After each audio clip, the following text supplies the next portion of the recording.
मज़े में। तो हम लोग आज लेक्चर 6 स्टार्ट कर रहे हैं। पिछले लेक्चर में हम लोगों ने पढ़ा था कि मोलर कंडक्टिविटी को कौन कौन सा फैक्टर है जो कि अफेक्ट करता है। ठीक है, उसमें हम लोगों ने जाना कि 3 मेन फैक्टर हैं। जैसे आपका पहला है नेचर ऑफ इलेक्ट्रोलाइट, दूसरा कंसंट्रेशन और तीसरा टेम्परेचर। ये 3 फैक्टर हैं जो कि मोलर कंडक्टिविटी को अफेक्ट करता है। फिर उसके बाद हम लोगों ने पढ़ा था कि ये molar conductivity eight infinite dilution या लिमिटिंग कंडक्टिविटी क्या होता है, कि जब हम किसी भी कंसंट्रेटेड इलेक्ट्रोलाइट में जब हम डाइल्यूशन करते हैं उसका, उसमें वाटर ऐड करते हैं या उसको किसी और प्रोसेस से डाइल्यूट करते हैं, तो उस प्रोसेस डाइल्यूशन हम उसमें इतना कर देते हैं कि वो इनफाइनाइट डाइल्यूशन हो जाता है, यानी कि कंसंट्रेशन अप्रोच टू ज़ीरो हो जाए। तो उस स्थिति में जो मोलर कंडक्टिविटी होता है उसको हम लोग बोलते हैं molar conductivity eight infinite dilution. ठीक है, उसके बाद आता है आपका आज की टॉपिक में हम लोगों ने कल ये कहा था कि हम लोग मोलर कंडक्टिविटी को कैलकुलेट करेंगे कि कैसे मोलर कंडक्टिविटी को कैलकुलेट किया जाता है एट इनफाइनाइट डाइल्यूशन। तो उसके लिए कार्ल लाउस नामक एक साइंटिस्ट थे जिन्होंने ये लॉ दिया था कि हम मोलर कंडक्टिविटी को कैसे कैलकुलेट करेंगे। ठीक है, तो यानी कि हम कह सकते हैं कि कार्ल लाउस का नियम मेनली हमको इन्फॉर्मेशन देता है या मैथमेटिकल एक्सप्रेशन देता है कि मोलर कंडक्टिविटी को हम किस प्रकार से निकालेंगे। ठीक है, तो सबसे पहले बहुत बच्चों का कंफ्यूजन अभी भी है कि सर इलेक्ट्रोलाइट क्या होता है। तो इलेक्ट्रोलाइट मैं फिर से बता दे रहा हूँ, electrolyte is only liquid solution और मोल्टेन स्टेट सब्सटेंस। मतलब इलेक्ट्रोलाइट सिर्फ वही सब्सटेंस है जो कि मोल्टेन स्टेट में है यानी गलित अवस्था में है, और या कोई जलीय विलयन है जिससे विद्युत धारा का फ्लो होता है, करंट बहता है और कुछ भी नहीं है। ठीक है, तो उसको मैंने डिफिनेशन भी आज लिख दिया है कि those chemical substances are allowed to flow. Allowed to flow क्या? अलाउड टू फ्लो का मतलब होता है कि वो आसानी से बहने देता है किसको? आपके करंट को थ्रू इट। मतलब कि वैसा मोल्टेन स्टेट और लिक्विड सॉल्यूशन जो कि इलेक्ट्रिसिटी को, करंट को अपने अंदर से बहने देता है, उसको हम लोग क्या बोलते हैं? इलेक्ट्रोलाइट। मतलब उसमें केमिकल प्रोसेस होता है और उसके बाद उससे करंट फ्लो होने का कैपेबिलिटी है, तो वैसे सब्सटेंस को हम लोग क्या बोलते हैं? इलेक्ट्रोलाइट। ठीक है, तो अब क्या है उसका कैलकुलेशन। अब सॉरी, हम लोग फिर आते हैं अपने टॉपिक पर। ठीक है, तो इलेक्ट्रोलाइट सबको समझ में आ गया होगा कि इलेक्ट्रोलाइट सिर्फ एक लिक्विड स्टेट सब्सटेंस है या लिक्विड सॉल्यूशन है या मोल्टेन स्टेट सब्सटेंस है जिससे करंट का फ्लो कैपेबल है, हो सकता है। तो अब हम लोग कार्ल लाउस के नियम से सीखेंगे कि कैसे कैलकुलेशन कर सकते हैं मोलर कंडक्टिविटी का। ठीक है, तो अगर कोई भी इलेक्ट्रोलाइट है, अगर हम उसका 1 मोल ले रहे हैं और उससे जो करंट फ्लो होता है उसी को हम लोग मोलर कंडक्टिविटी कहते हैं। तो कैसे कैलकुलेट करेंगे, मैथमेटिकल एक्सप्रेशन क्या है उसका, वो देखेंगे। तो कार्ल लाउस लॉ ये कहता है कि the molar conductivity of a strong electrolyte या वीक इलेक्ट्रोलाइट, मैंने यहाँ स्ट्रॉन्ग लिया है समझने में ईजी है थोड़ा सा, कि अगर हम कोई भी स्ट्रॉन्ग या वीक इलेक्ट्रोलाइट लेते हैं, ठीक है, या हम जनरली बोल सकते हैं कि अगर हम किसी भी इलेक्ट्रोलाइट का इनफाइनाइट डाइल्यूशन कर देते हैं और कहते हैं कि इसका मोलर कंडक्टिविटी कितना होगा, आप बताइए। तो उसके लिए कार्ल लाउस ने नियम दिया था कि मोलर कंडक्टिविटी किसी भी इलेक्ट्रोलाइट का एट इनफाइनाइट डाइल्यूशन, ठीक है, जो उसके केटायन है और जो उसके एनायन है वो अलग अलग, ठीक है, अलग अलग उसकी मोलर कंडक्टिविटी को निकाल कर उसको अगर हम जोड़ देते हैं तो हमको मिल जाता है कि molar conductivity of electrolyte eight infinite dilution. ठीक है, फिर से आप इसको समझ लीजिए। आप एक बात तो ध्यान में रखना कि कोई भी अगर इलेक्ट्रोलाइट है, कोई भी इलेक्ट्रोलाइट है तो वो आपका 2 पार्ट में टूटेगा ही टूटेगा। जब तक वो आयंस में ब्रेक नहीं होगा तब तक करंट फ्लो नहीं होगा। ठीक है, और मैंने शुरू में ही बताया था कि इलेक्ट्रोकेमिस्ट्री में 2 टाइप होता है, एक मेटालिक कंडक्टर, एक इलेक्ट्रोलाइटिक कंडक्टर। तो इलेक्ट्रोलाइटिक कंडक्टर यानी कि इलेक्ट्रोलाइट से करंट जो आयंस की वजह से फ्लो होता है। ठीक है, तो जब तक ये इलेक्ट्रोलाइट, मैंने कोई भी इलेक्ट्रोलाइट ले लिया, मान लो NaCl ले लिया, जब तक ये इलेक्ट्रोलाइट 2 पार्ट में नहीं टूटेगा, मतलब एक आपका प्लस चार्ज और एक माइनस चार्ज में नहीं टूटेगा, तब तक करंट का फ्लो नहीं होगा। मतलब ये Na प्लस और Cl माइनस में टूटेगा तभी करंट का फ्लो पॉसिबल है, नहीं तो करंट का फ्लो पॉसिबल नहीं होता है। ठीक है, तो इसका मतलब ये आयंस में टूटेगा। तो हम लोग इसका थ्योरी क्या कर रहा है कि the molar conductivity of a strong electrolyte in infinite dilution, मतलब जब हम उसका इनफाइनाइट डाइल्यूशन करते हैं, जब हम उसका इनफाइनाइट डाइल्यूशन करते हैं तो वो इक्वल होता है, किसके इक्वल होता है?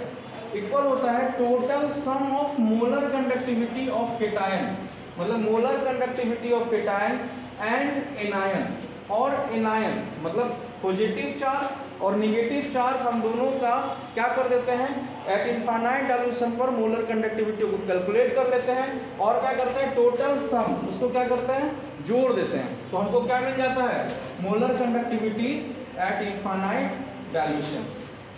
ठीक है, तो एक बार हम इसको डायग्राम से समझते हैं कि कैसे हो रहा है। ये मान लो मैंने इलेक्ट्रोलाइट ले लिया, ठीक है, ये इलेक्ट्रोलाइट है, मान लो NaCl ले लिया और यहाँ पर मैंने इसमें पानी मिला दिया, ठीक है, मतलब उसका डाइल्यूशन क्या हुआ शुरू हो गया। अब इसका डाइल्यूशन करते करते मैंने इसका डाइल्यूशन इनफाइनाइट डाइल्यूशन कर दिया, मतलब बहुत ज़्यादा पानी मिला दिया इसमें, ठीक है, जिस कारण से इसका जो कंसंट्रेशन C है वो अप्रोच टू 0 पे चला गया, मतलब कंसंट्रेशन एकदम 0 हो गया, पिछले लेक्चर में देखे थे। अब जो ये आयंस हैं, ये आयंस टूटेंगे, पहले भी टूट रहा था, डाइल्यूशन पे भी टूटेगा, Na+ और Cl- में ये दो आयंस में टूट गया, ठीक है। अब मेरा लॉ ये कहता है कि ये जो तुम्हारा इलेक्ट्रोलाइट है Na+ और Cl- में टूट गया, अब ये लॉ ये कहता है कि हम Na+ और Cl- का मोलर कंडक्टिविटी निकाल लेते हैं एट इनफाइनाइट डाइल्यूशन। मैंने निकाल लिया और ये निकला लैम्डा, इसको डिनोट कर दिया मैंने लैम्डा Na+ इनफाइनाइट, ठीक है, ये हो गया molar conductivity of cation eight infinite dilution, ठीक है, ये यहाँ लिखा हुआ है molar conductivity of cation eight infinite dilution, मैंने कैलकुलेट कर लिया। फिर मैंने कैलकुलेट कर लिया molar conductivity of anion eight infinite dilution, यहाँ लिखा हुआ नीचे, ठीक है। अब लॉ ये कहता है कि जब आपने दोनों को कैलकुलेट कर लिया अलग अलग, तो आप क्या कीजिए दोनों को जोड़ दीजिए, लेकिन कितना जोड़ना है टोटल सम। टोटल करने का मतलब हुआ कि इसमें जितना नंबर ऑफ आयंस है उसको मैंने x से डिनोट कर दिया, ठीक है, x क्या हो गया नंबर ऑफ एन आयन, यहाँ पे आप उल्टा करो नंबर ऑफ केटायन, कोई प्रॉब्लम नहीं है लेकिन लिखने में ठीक है, पहले x रहता है ठीक रहता है, और नंबर ऑफ एनायन, ठीक है, मतलब x हो गया नंबर ऑफ केटायन और y क्या हो गया नंबर ऑफ एनायन। मैंने जितना नंबर ऑफ एनायन था और जितना नंबर ऑफ केटायन था दोनों का मोलर कंडक्टिविटी निकाल के दोनों को क्या किया जोड़ दिया, और यही कह रहा है ये हमको क्या मिल जाएगा molar conductivity of electrolyte NaCl का हमको क्या मिल जाएगा मोलर कंडक्टिविटी मिल जाएगा एट इनफाइनाइट डाइल्यूशन। मतलब ये क्या है molar conductivity of electrolyte eight infinite dilution. अगर मैं इसका जनरल लिखता हूँ फॉर्मूला तो ये हो जाएगा m इलेक्ट्रोलाइट को डिनोट करेगा, सॉरी मोलर कंडक्टिविटी को एट मोलर कंडक्टिविटी कब आपका NaCl का इनफाइनाइट डाइल्यूशन पर बराबर हो जाएगा x जो भी आपका केटायन या एनायन होगा प्लस जो भी आपका माइनस एट इनफाइनाइट डाइल्यूशन, ठीक है। तो ये मैंने डिनोट कर दिया और ये आपका एक जनरल स्टैंडर्ड फॉर्मूला हो गया, एक एक्सप्रेशन हो गया। क्या हो गया एक्सप्रेशन, एक बार आप लोग स्क्रीनशॉट ले लो फिर हम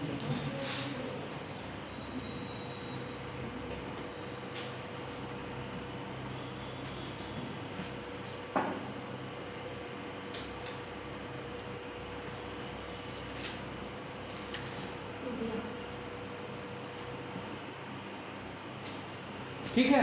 तो हम इसका एक जनरल इक्वेशन लिख देते हैं फ्रेश में, ठीक है, मैं इसको मिटा देता हूँ। तो अगर मैं इसकी लॉ के नीचे लिख दूँ इसका अगर जनरल एक्सप्रेशन क्या होगा तो लैम्डा m इनफाइनाइट बराबर x जितना नंबर है केटायन का plus molar conductivity of cation eight infinite dilution, y molar conductivity of anion eight infinite dilution, दोनों को मैं जोड़ दूंगा तो मोलर कंडक्टिविटी मिल जाएगी, ठीक है। तो इस पर हम लोग कुछ एक एग्जांपल कर लेते हैं, क्वेश्चन कर लेते हैं इसका, जैसे calculate molar conductivity eight infinite dilution of NaCl। NaCl का मोलर कंडक्टिविटी क्या होगा इनफाइनाइट डाइल्यूशन? तो सबसे पहले क्या करना है, NaCl तो ब्रेक हो गया, इलेक्ट्रोलाइट है, ठीक है, ये Na प्लस Cl माइनस में ब्रेक हो गया, ठीक है। अब यहाँ पर क्या है, इसका इक्वेशन बनाना है हमको।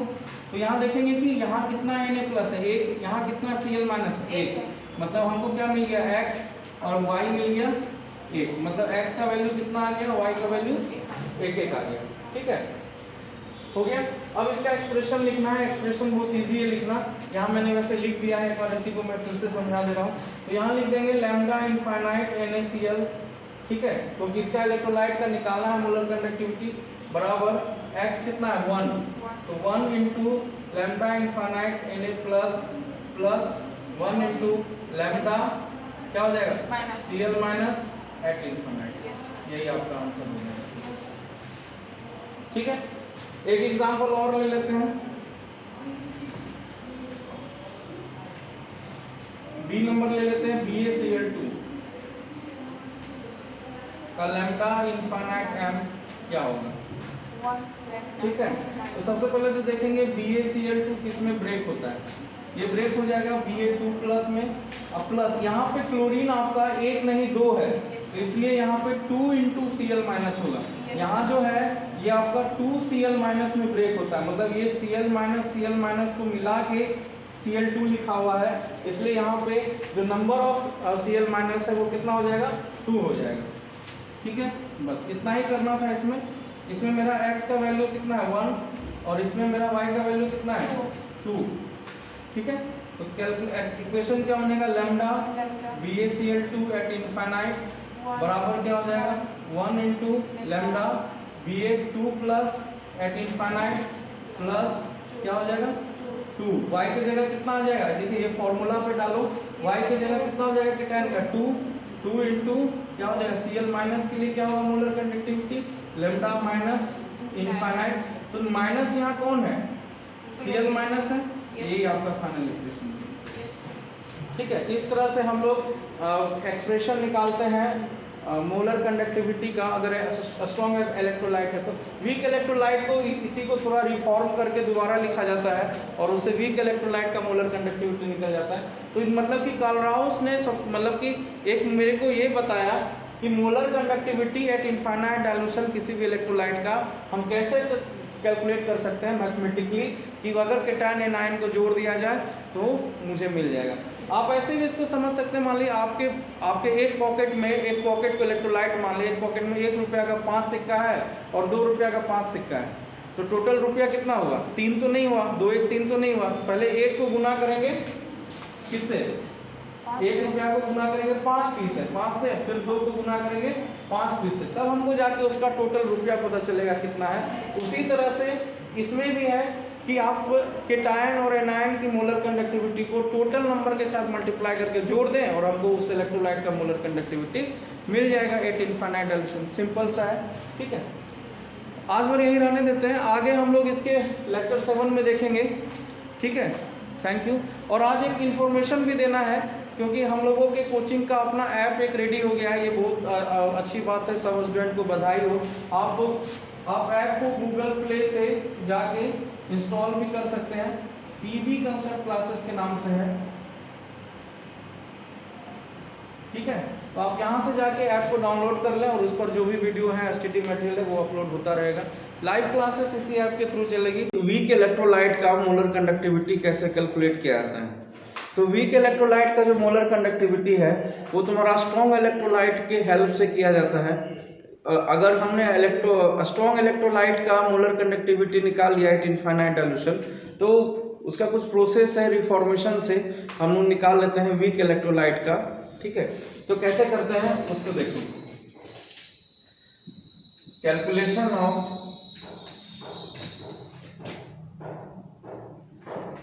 मोलर कंडक्टिविटी, शॉर्टकट में लिख देते हैं, molar conductivity eight infinite dilution of weak electrolyte.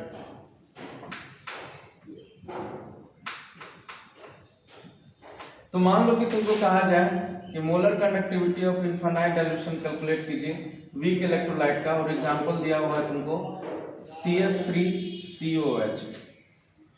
इसका मोलर कंडक्टिविटी क्या होगा? ठीक है, तुमको पता है कि CS3COH क्या है? वीक इलेक्ट्रोलाइट है, ये पूरी तरह से नहीं टूटता।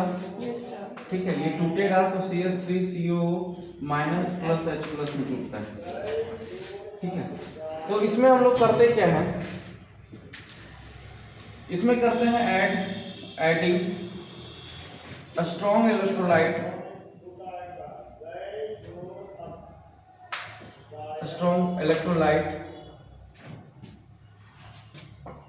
at infinite dilution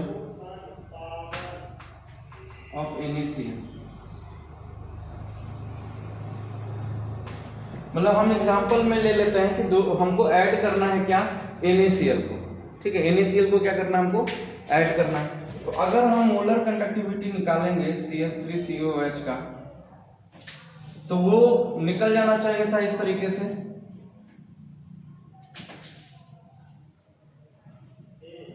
ठीक है, लेकिन होता है क्या कि वीक इलेक्ट्रोलाइट का हम directly molar conductivity infinite dilution पर नहीं निकाल पाते हैं। इसके लिए हम लोग क्या करते हैं कि उसमें हम लोग स्ट्रॉन्ग इलेक्ट्रोलाइट का मोलर कंडक्टिविटी को जोड़ते हैं। तो NaCl किसमें टूटता है, सबको पता है, Na+Cl माइनस में। तो यहां हो जाएगा infinite dilution Na plus infinite dilution Cl minus. लेकिन यहां पर क्या है कि मेरे पास यहां दो कंपोनेंट है, एक है H प्लस और एक है CO माइनस। हमको दोनों को स्ट्रॉन्ग बनाना होगा पहले, इसलिए यहाँ पे ये मैंने ऐड किया इन दोनों के लिए, फिर हमको एक और NaCl ऐड करना पड़ेगा H प्लस के लिए। तो यहां पर मैं और ऐड करूंगा लैम्डा इनफाइनाइट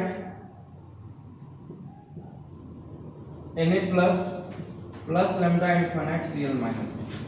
ठीक है, अब हम लोग क्या करेंगे, इसका कॉम्बिनेशन करेंगे, सॉल्ट में बदल देंगे। ठीक है, सॉल्ट एसिड, जैसे हम लोगों को पता है कि सॉल्ट भी स्ट्रॉन्ग इलेक्ट्रोलाइट होता है, एसिड भी स्ट्रॉन्ग इलेक्ट्रोलाइट है, और इसमें कुछ बेस भी है जो कि स्ट्रॉन्ग इलेक्ट्रोलाइट है। ठीक है, जैसे सॉल्ट हो गया NaCl, एसिड हो गया HCl, ठीक है, बेस हो गया KOH, ये सब स्ट्रॉन्ग इलेक्ट्रोलाइट हो गया। NaCl हो गया, एसिड हो गया HCl, ये हो गया KOH, ये सब स्ट्रॉन्ग इलेक्ट्रोलाइट है। तो अगर हम इसका वैल्यू कैलकुलेट कर लेते हैं और उसको सम कर देंगे जो इस इक्वेशन के हिसाब से है, तो हमको निकल जाएगा वीक इलेक्ट्रोलाइट का मोलर कंडक्टिविटी। तो इसमें कैसे करते हैं देखिए। उसके बाद अब हम लोग साथ में कर लेंगे infinite CS3COO minus plus lambda infinite Na+। ये हमने एक कॉलम बना लिया एक सॉल्ट का। ठीक है, हमको जो जो कॉम्बिनेशन मिलता जाएगा उसको लेते जाएंगे। फिर यहाँ पर हमको दिख रहा है कि H+ और Cl माइनस को मिला देंगे तो HCl बन जाएगा। तो यहाँ पर इसको एक कॉलम में ले लेते हैं, प्लस फिर हमको दिख रहा है NaCl, तो जैसे है वैसे ही आ जाएगा। ठीक है, ठीक है, फिर आगे हो जाएगा infinite Na+ infinite Cl minus. ठीक है, तो ये हो गया तुम्हारा CS3COO Na, ये सॉल्ट हो गया, स्ट्रॉन्ग सॉल्ट हो गया। ये हो गया HCl प्लस इनफाइनाइट NaCl। इस तरह से कैलकुलेट हम सम कर देंगे तो हमको मिल जाएगा CS3COH वीक इलेक्ट्रोलाइट का। ठीक है, मोलर कंडक्टिविटी। एक बार स्क्रीनशॉट ले लो इसका। वैसे ये आता नहीं है जनरली एग्जाम में, जो भी आएगा तुम्हारा स्ट्रॉन्ग में आता है।